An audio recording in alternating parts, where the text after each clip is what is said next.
Giant leche flan, guys. Meron na sa Tondo.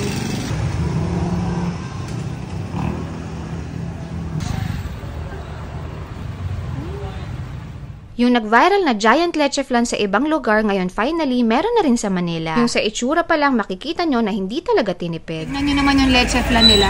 Yung pagkakagawa sa lambot. Mabibilib ka pa sa may-ari dahil kahit nasunugan sila, patuloy pa rin ang laban nila. Ito ang Yanin's Food and Drinks na mapamula noon hanggang ngayon, sobrang dami nilang ino-offer na mga pwede nyong pag-food tripan. At dahil may bago sila na kung tawagin ay cream cheese de leche or giant leche flan, abay syempre, hindi natin palalagpasin to. Actually guys, ang kinagandahan sa kanila dito, one-stop shop sila, lahat ng pwede nyong i-crave, makikita nyo sa kanila dito. Tapos available pa sila from 5 PM at hanggang madaling araw na yan. Super excited na nga ako matry to, kaya naman ano pang inaantay natin guys, huwag na natin patagalin, i-try na natin!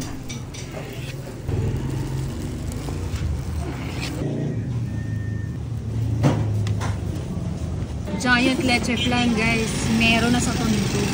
First slice nila, 120 pesos. Kung gusto mo ng isang buo, 950 pesos. So, mas makakasave ka pag isang buo yung binili mo. Ang isang buo nila, 8 slices. So, 8 kayong makakapag-enjoy dito.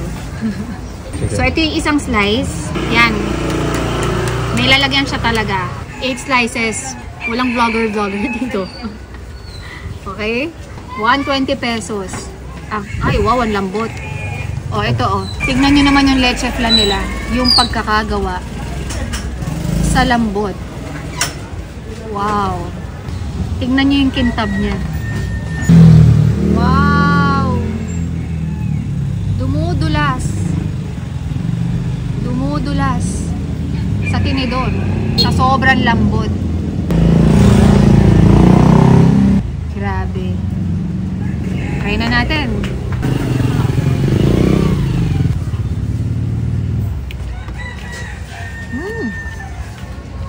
Yung lambot niya, para kang kumain ng soufflé.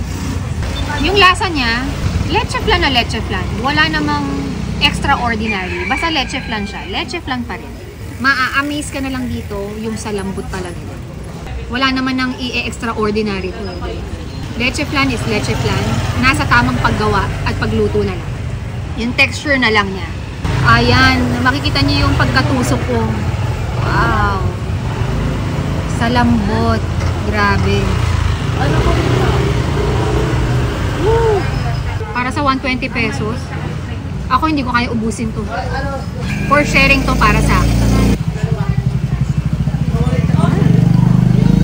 Kung meron akong pagre-regaluhan, instead na cake, para kakaiba naman, isang buong leche flan. Giant leche flan.